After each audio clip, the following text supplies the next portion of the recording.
Hey friends, this is Dolynny TV, and it has been a problematic start for the Edmonton Oilers to begin 2024-2025. And as we approach a 5-loss window to 2-9-1, currently sitting at 2-4-1, yes, there is still a possible worst case scenario that the Oilers, quite honestly, match the exact same start as last year. There becomes questions, there becomes concerns, and while I'm not going to classify this as panic, okay, I want to be very, very clear with this right here is that this is not me panicking. This is me making some very brutally honest observations that we have got to be keenly aware of in case the losses continue to pile up. Note down that the Oilers once again reconfigured the lineup today. At this point, I don't care what they're doing because they're doing it wrong. And now what I will do in this video is kind of explain why, because quite simply, there's a simple way to do this. There's two versions of this lineup that should exist with the 12 forwards we have. And the Oilers continue to try and jumpstart an offense that shouldn't need a boost just 7 games into the NHL season. So with that, if you're new to the channel, please consider hitting the subscribe button here on the channel. Closing in on 17,000 subscribers this evening, entering action here on recording. 65, believe it or not, away from 17,000. All right, enough about me. What do we know? You came for the snappy title saying that the Edmonton Oilers head coach Kris Knoblauch is in big trouble. Well, why am I talking about line combinations? Why am I talking about boosts, jump starts, whatever the case might be, at the 7-game mark of the season and not calling it panic? That all doesn't quite add up, but what does add up is that the questionable lineup decisions in terms of overplaying McDavid and Draisaitl, as we saw through 65 almost minutes last night against a Carolina Hurricanes team that we should have beaten regulation, quite honestly. And, well, okay, so that's a questionable, right? Bouchard, McDavid, Draisaitl all play, I think, either near 25 minutes or over 25 minutes apiece. Derek Ryan plays 7 minutes last night, which, again, is cause for concern because we've seen a former coach do that, and there's a reason he's a former coach.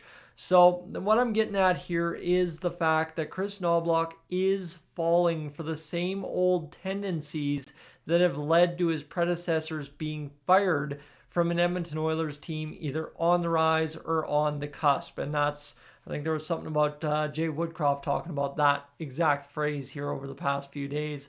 But yeah, for Kris Knoblauch, it is a major concern to see the Oilers at 2-4-1. Again, panic is not the word I would use.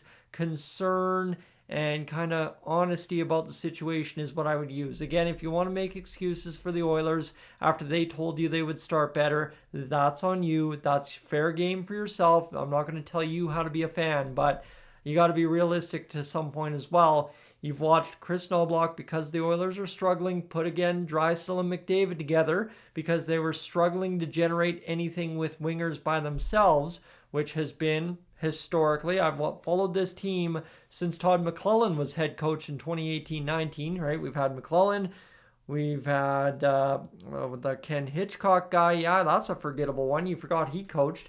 Then you've got Dave Tippett. Then you've got Jay Woodcroft. Now you've got Kris Knoblauch. I've done this for 6 years, and the Oilers have had 5 head coaches. Okay? This is year number 6. I started in 18-19. This is 24-25. And the Oilers have had 5 head coaches. And they have all done the exact same thing. As soon as the lineup goes stale and needs a spark, they turn to reuniting Draisaitl and McDavid on the top line with somebody riding shotgun. Now, the issue is, for a lot of the majority of the time, it works. But at this advanced stage, not necessarily of their career because they're not in the back half per se, but they're kind of in the middle point, the NHL has figured out the one pony, one line trick that the Edmonton Oilers have when they put together, of course, Draisaitl and McDavid. So when you look at this, for Kris Knoblauch, you would think that coming in, seeing Jay Woodcroft fired for what he was fired for, seeing that certain things didn't work, and then instituting the changes he did and making the run that the Oilers did to Game 7 of the Stanley Cup Final, and then immediately, almost instantly out of the gate in the next season, as soon as the lineup doesn't have a spark, he moves to Draisaitl and McDavid. I understand that, for one game it can be that punch you need and it changes things up, allows some other guys to have some more dynamic ice time away from the big boys. I get that. The issue therein is you have a responsibility to not overuse it.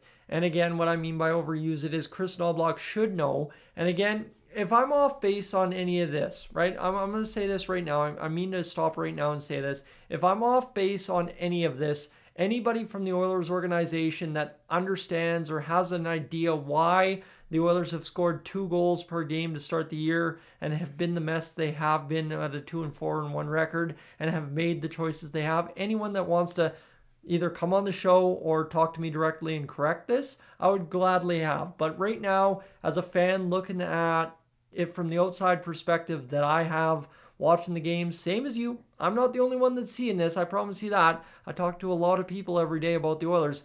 Anybody with an inside perspective that wants to come on the show and tell me why I'm wrong, that would be great. But again, from an outside fan perspective, it just appears that the Edmonton Oilers are falling right back into the same old patterns. And maybe again, when I say I'm off base on something, I'll expand into another point here. Maybe, again, Kris Knoblauch's not the only one to blame here. And you've heard me chitter-chatter quite a bit this start of the season about how the accountability from the guys in the room, right, is, again, if Kris Knoblauch gets fired, ultimately it's the same thing as Jay Woodcroft, is the players got the coach fired. Because you can't promise a better start, sleep through the training camp as players, right? Even if your coach isn't demanding you go out there and give 100%, you got to have some self-respect and go out there and at least do your job. And that is not what the Oilers have done for the majority of the past month to 2 months. So the hard part here is, yes, maybe it is Kris Knoblauch who's in huge trouble because his players just aren't performing. And ultimately, you know how it works in Edmonton. Jobs get put on the line pretty quick around here because it's the way it works. That's all I'm going to say, right? 5 coaches, 6 years. You make your own decisions on that, but it's the way it works. And maybe truly it is about time the Oilers start holding the players accountable. But what are you going to do? Draisaitl just signed a $14 million contract. You certainly aren't shipping him out.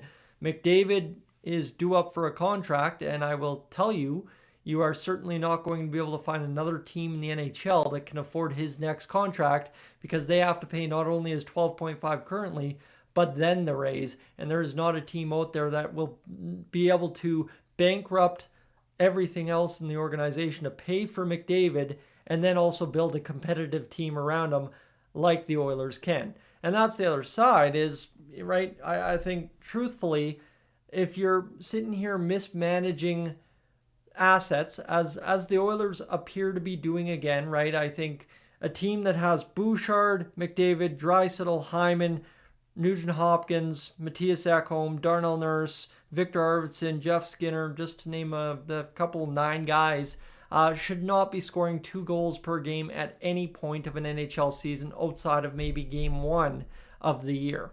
So the tough part is really, I'm concerned, I think is the word to use to sum this all up, that Kris Knoblauch is backing himself into the same corner that every single Edmonton Oilers head coach I have watched in the tenure of this channel covering the Edmonton Oilers, and you can go back, there's tons of videos covering all the same topics from all the years over.